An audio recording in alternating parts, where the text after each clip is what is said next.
Jordana Girardello, assessora técnica da CNA. Um prazer tê-la aqui conosco nesse 25º Simpósio Brasileiro de Recursos Hídricos e no primeiro Fórum Latino-Americano da Água.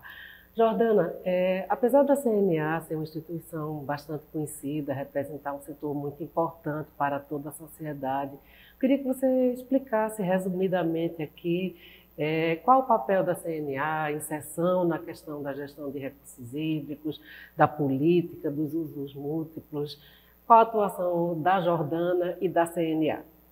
Primeiro agradecer esse convite, essa oportunidade de participar de um evento tão importante para os recursos hídricos do país.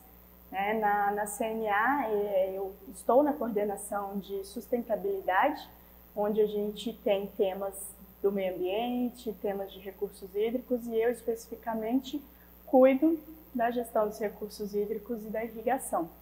Então, a CNA, como entidade representando todos os produtores rurais do país, a gente participa do colegiado como um todo. Então, a gente faz parte como membro do Conselho Nacional de Recursos Hídricos, na Comissão Nacional de Irrigação, a qual eu sou assessora direta também.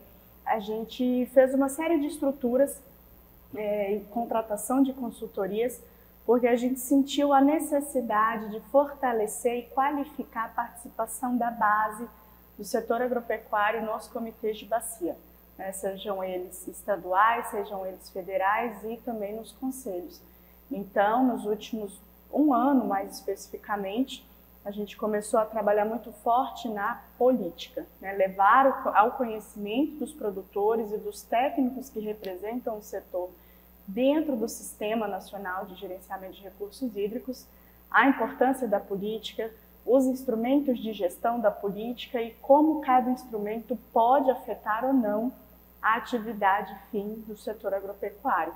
Então, essa capacitação, esse auxílio que está sendo dado para as federações, para as associações de irrigante, a gente acredita que vamos ter resultados muito bons com uma melhor qualificação dos nossos representantes na base, que são os comitês de bacia hidrográfica. Excelente, Jordana. Eu acho que a nossa política ela prevê uma gestão participativa, mas nós sabemos que sem conhecimento do que é o objeto da política pública, você não pode atuar bem.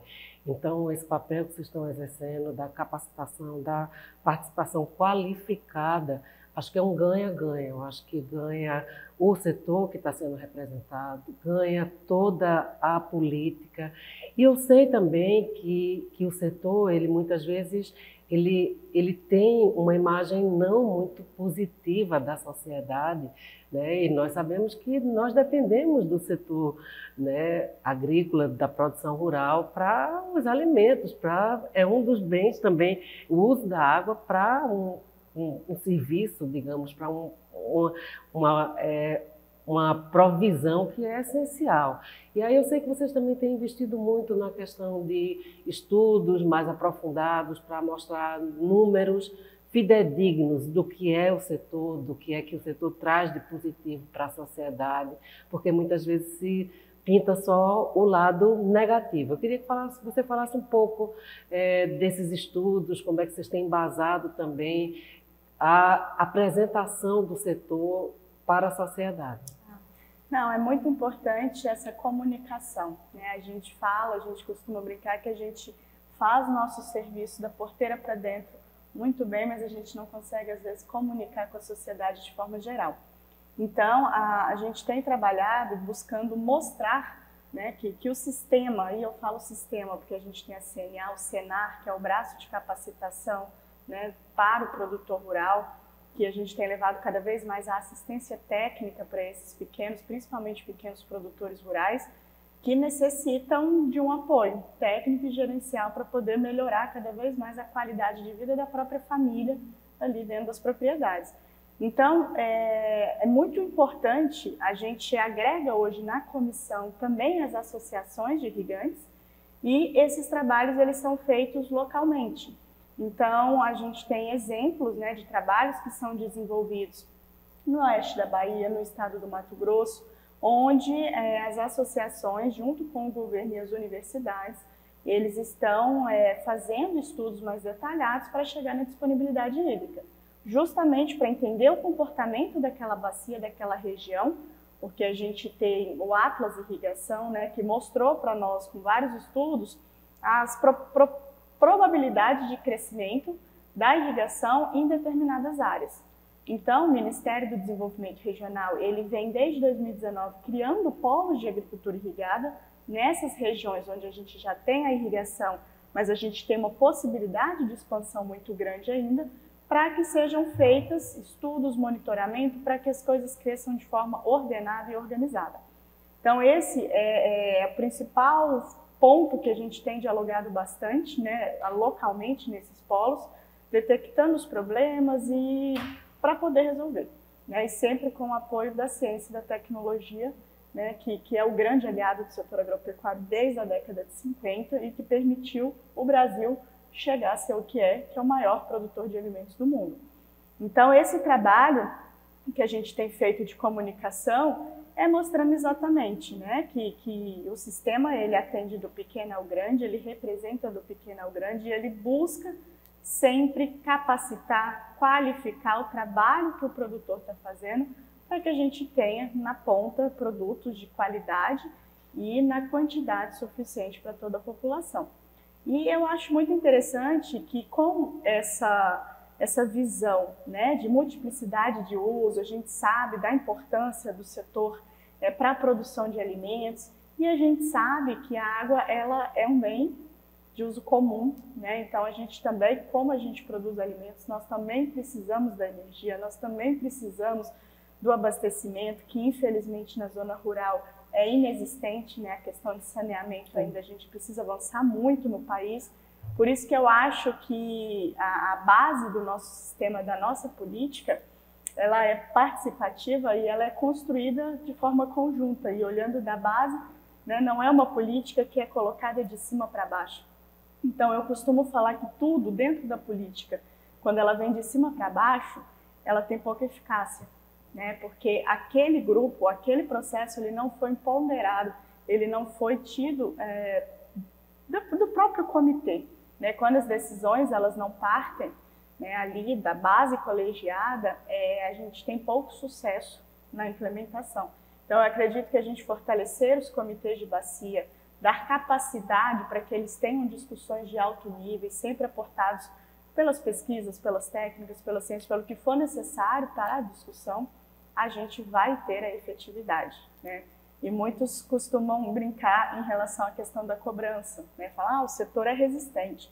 Não, o setor ele entende a ferramenta, um instrumento da cobrança como um instrumento da política, assim como vários outros, mas alguns exemplos que a gente tem, infelizmente, não contribuem, né, para que a gente queira pagar por não ver contribuições. Então, eu acho que os bons exemplos dos comitês também têm que ser levados, têm que ser mostrados, têm que ser trazidos para colegiados como esse, como o INCOB, para a gente ir desmistificando muitas coisas, entender todos os instrumentos como instrumento de gestão, né, para que não seja entendido como mais uma taxa. Porque aí, nesse sentido, sim, não concordamos. Né? A partir do momento que ele deixa de ser um instrumento de gestão, ele perdeu o sentido dentro da política.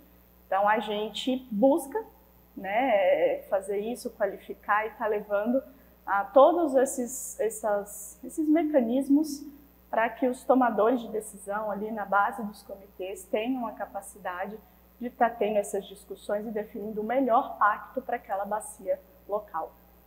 Muito bom, Jordana. Eu acho que você traz aí um ponto fundamental, que não há uma resistência, e sim a busca para que realmente você tenha a efetividade de um instrumento.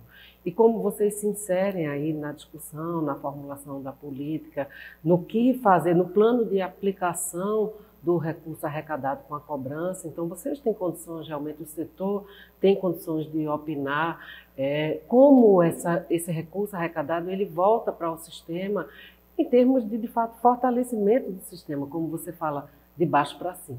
E aí todos ganham, né? Mas eu queria falar um pouco desses dois eventos que você está participando aqui. Nós nos encontramos no INCOB, que é um evento grandioso, né, o encontro de mais de 240 comitês, mas nós tivemos também um INCOB com muita participação assim, dos legisladores, de alguns do executivo. Foi, eu acho, um momento muito interessante. Agora nós temos um outro estilo de evento. A BR Hidro, com os seus 46 anos de história, começa como uma associação técnico-científica, mas também que tem uma importância, um protagonismo na proposição da política, na avaliação crítica dessa política pública, dos instrumentos de gestão, e um papel, acho que, político-institucional. Então, nós buscamos também trazer isso para esse nosso evento, com um tema bem amplo: água e sociedade, resiliência, inovação e participação.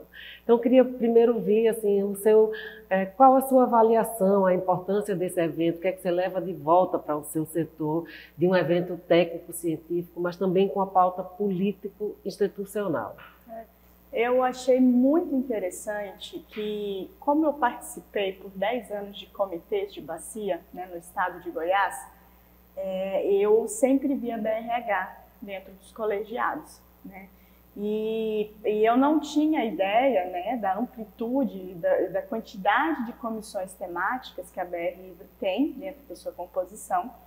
E eu achei de fundamental importância, né? A gente teve uma mesa redonda sobre irrigação, está tendo agora a recriação, né, da comissão temática de irrigação.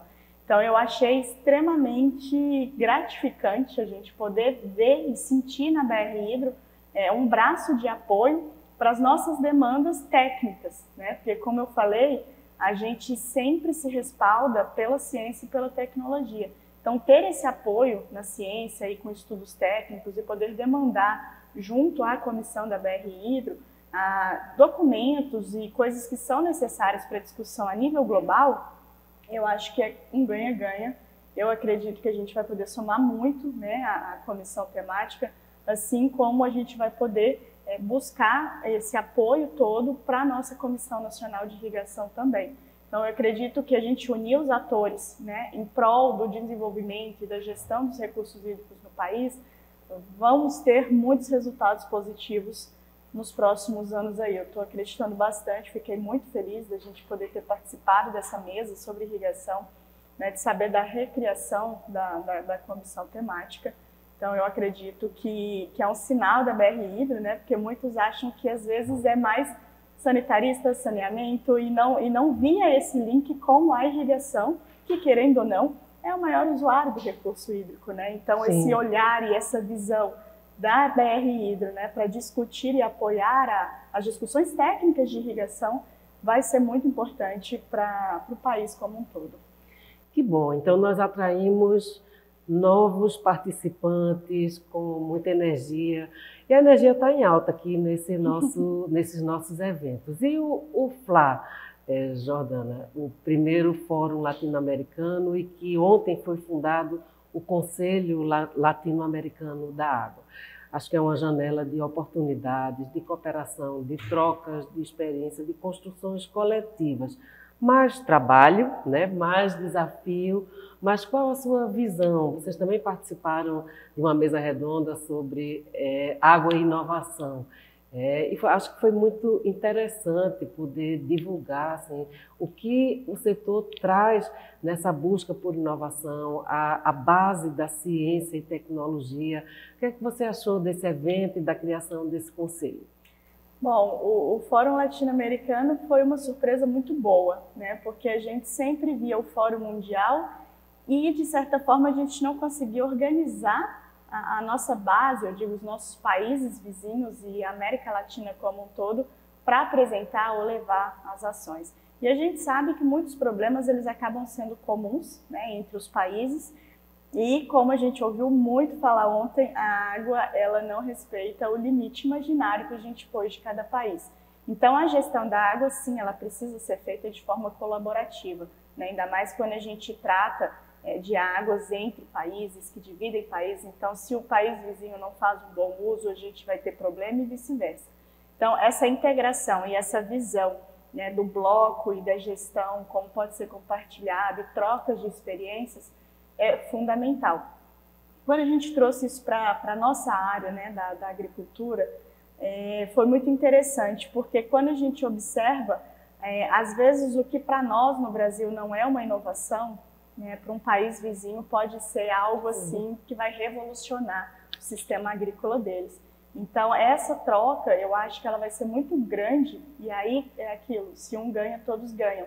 Então eu acredito sim, né, que o Brasil, por exemplo, com as tecnologias de aplicação por drone, hoje você localiza ali um problema na plantação e você faz uma aplicação localizada, pontual, com drone, os sistemas de irrigação, os sistemas de agricultura de precisão, uma série de tecnologias hoje que o agro já utiliza e tem sempre que buscar melhorar, a gente poder compartilhar com os países, com os outros países, a gente vai ter um resultado muito bom, e eu acho que o FLA veio para isso, né, para essa troca, o Conselho mais ainda, para a gente poder ter essas reuniões, esses arranjos de forma mais constante, para que a gente tenha um crescimento aí e tenha água para todos os usos e garantida para as necessidades primárias humanas, né, que se a gente não tiver água para beber e alimento para comer, a gente não consegue sobreviver. Então eu acho que, assim, fiquei muito contente. Realmente acho que é uma realização de todo mundo que trabalha com a gestão de água, né? Não só no Brasil, mas pensando no mundo como um todo. E eu acredito aí que a gente vai ter mais trabalho, mas a gente vai ter grandes avanços aí na América Latina e nos países vizinhos também, que a gente sabe que alguns pontos eles ainda precisam, né, de muito apoio, e essa troca vai ser fundamental. Jordana, muito obrigada. Se você quiser acrescentar mais alguma coisa, mas eu queria deixar o registro que é um prazer ter a Jordana, é um prazer ter a CNA representada aqui nesses dois eventos que foram a BR Hidro, mas também uma organização conjunta com as outras associações técnicas, com a ANA e com a Rebope. Muito obrigada. Bom, a gente que agradece, né, e a gente também se coloca, assim como a gente apoiou, né, a questão do FLA, todas essas discussões, somos parceiros, né, e poder contar sempre com a gente para estar somando aí em prol, né, da gestão de águas do mundo. Obrigada. Muito obrigada.